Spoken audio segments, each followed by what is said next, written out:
Hello everyone, गतिशील academy में आप लोगों का स्वागत है। जैसा कि आप लोग बोर्ड पे देख रहे हैं इकोनॉमिक्स अर्थशास्त्र लिखा हुआ है, तो हम आप लोगों को इकोनॉमिक्स पढ़ाएंगे। यह हमारी पहली क्लास है और हमारी वीडियोस सभी प्रतियोगी परीक्षाओं के लिए उपयोगी रहेंगी। अब हम इसको एकदम बेसिक से स्टार्ट करते हैं। तो हम आते हैं टॉपिक पे कि इकोनॉमिक्स वर्ड की उत्पत्ति ग्रीक वर्ड के ओइकोनोमिया से हुई है। ओइकोनोमिया भी दो शब्दों से बना हुआ है, ओइकोस और नोमोस। ओइकोस की मीनिंग हाउस होल्ड, नोमोस की मीनिंग मैनेजमेंट।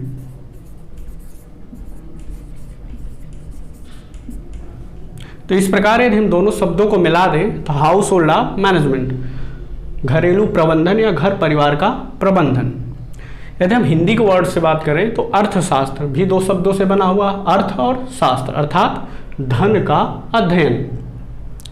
अब अर्थशास्त्र के विषय में कुछ अर्थशास्त्रियों ने कहा कि अर्थशास्त्र धन का विज्ञान है। एडम स्मिथ ने कहा, जैकब बिनर जिन्होंने कहा कि economics is what economist do, अर्थशास्त्री जो कार्य करते हैं वही अर्थशास्त्र है।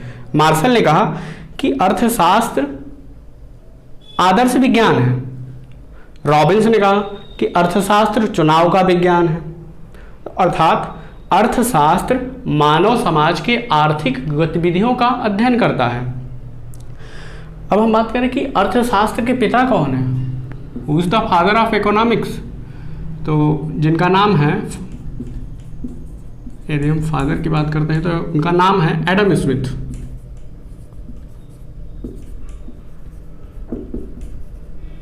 उनकी एक बुक है जिसका नाम है the wealth of Nations.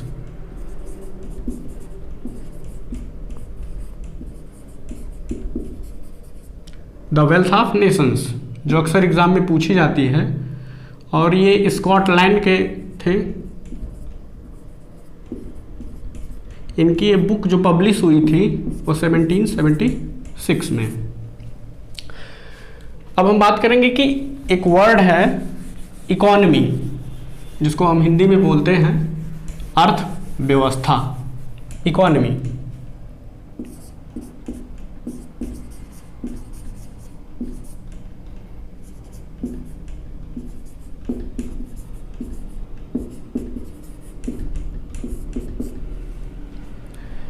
Economy और इकोनॉमिक्स, अर्थशास्त्र अर्थव्यवस्था, इन दोनों में क्या अंतर है।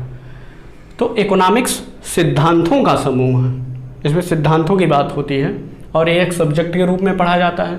इकोनॉमी जो स्वतंत्र नहीं है, इसके साथ कोई ना कोई शब्द अटैच होता है तभी यह पूर्ण होता है।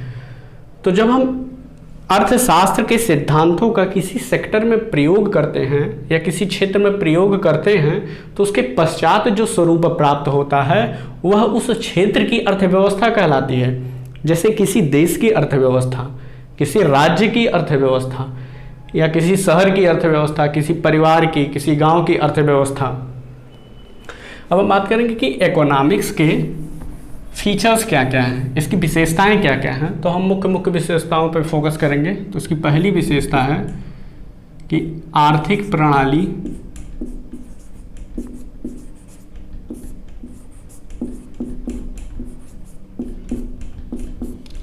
प्रणाली मानव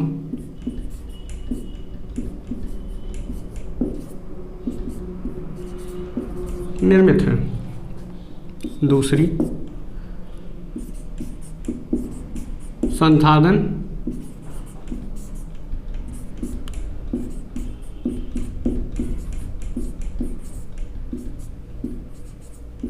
सीमित है। अब संसाधन की हम बात करें तो इसके अंतर्गत प्राकृतिक, नेचुरल,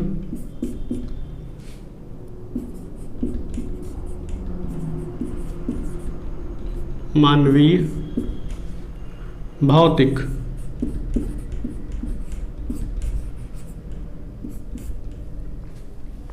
तीसरी मानवीय आवश्यकताएं,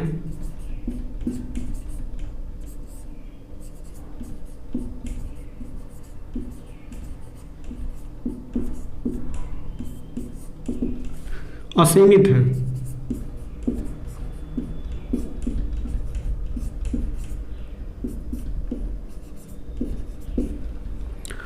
और चौथी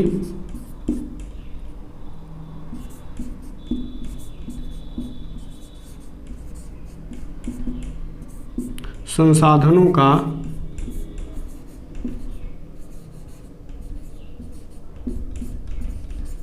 वैकल्पिक उपयोग है।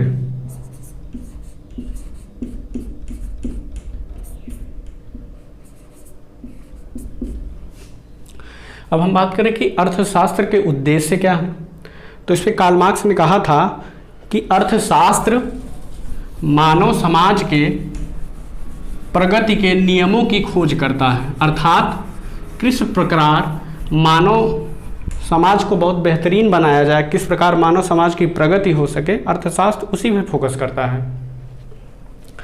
अब हम बात करेंगे कि बार बार एक शब्द आ रहा है आर्थिक क्रियाएं, तो इसको हम समझ लेते हैं कि आर्थिक क्रियाएं क्या है।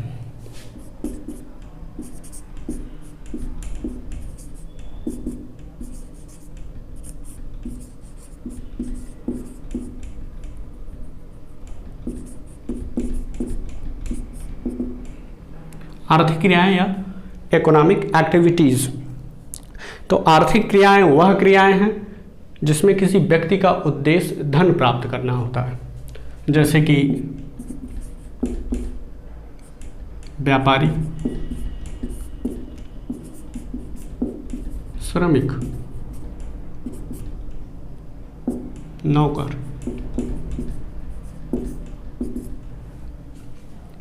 दूसरी अनार्थिक क्रियाएं क्या है?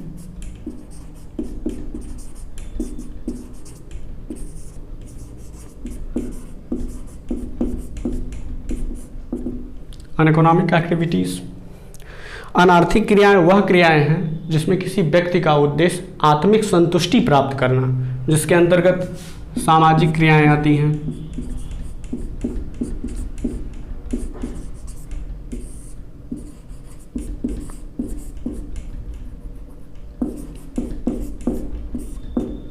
और धार्मिक क्रियाएं।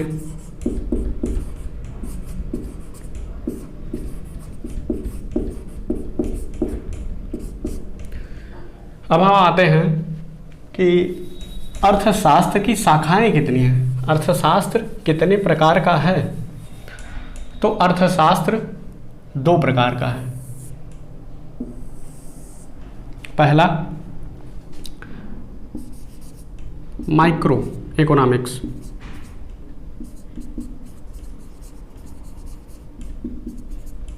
जिसको हम हिंदी में सूक्ष्म व्यष्टि अर्थशास्त्र।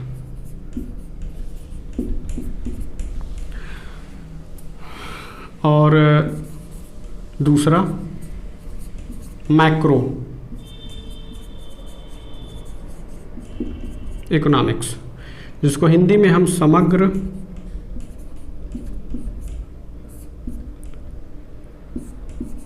समष्टि वृहद। अब हम बात करेंगे कि सूक्ष्म अर्थशास्त्र या माइक्रो या व्यष्टि अर्थशास्त्र क्या है। तो माइक्रो जो वर्ड है वह भी ग्रीक वर्ड के माइक्रोस से बना है, जिसकी मीनिंग होती है स्मॉल, अर्थात सूक्ष्म अर्थशास्त्र या व्यष्टि अर्थशास्त्र अर्थशास्त्र का वह प्रकार है जिसमें किसी व्यक्ति या व्यक्तियों के समूह उसके आर्थिक क्रियाओं का अध्ययन किया जाता है, वह सूक्ष्म या व्यष्टि अर्थशास्त्र है। अब इसमें हम किस किस सिद्धांतों का अध्ययन करते हैं, जैसे कि मांग, पूर्ति, उत्पादन,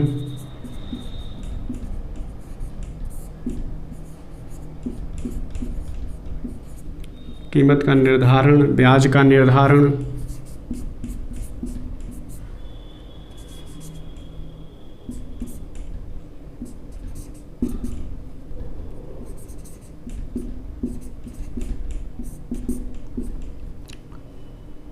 मजदूरी, प्रति व्यक्ति आय,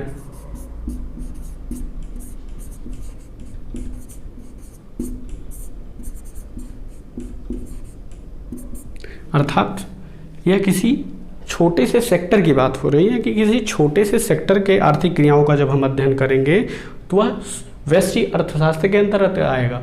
अब इसके समर्थक हुए जिनका नाम है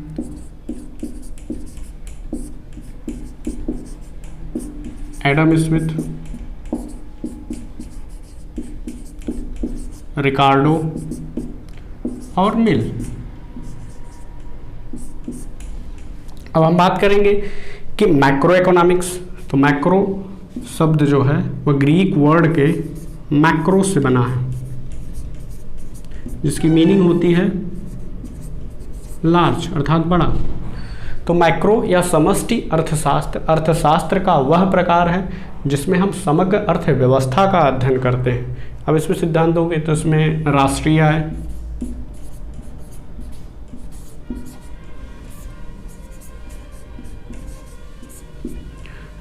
अब इसमें जीडीपी, जीएनपी और एनएनपी की बात होती है, तो इसको हम नेशनल इनकम में पढ़ेंगे। आर्थिक विकास, आर्थिक समृद्धि, मुद्रास्फीति, बैंकिंग, कर प्रणाली, अंतर्राष्ट्रीय व्यापार, बहुत सारे ऐसे सिद्धांत हैं जो बृहद सेक्टर के हैं, इसमें हम अध्ययन करेंगे। अब इसके समर्थक हुए जिनका नाम था कार्ल मार्क्स, फिशर, माल्थस। अब हम इन दोनों को समझने के लिए एक वर्ड यूज करते हैं। तो माइक्रो के लिए सेग्रीगेट,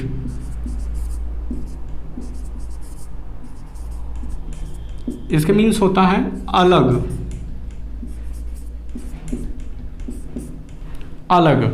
अर्थात जिसमें अलग अलग क्षेत्रों का अध्ययन किया जाए। और इसके लिए हम यूज करते हैं एग्रीगेट,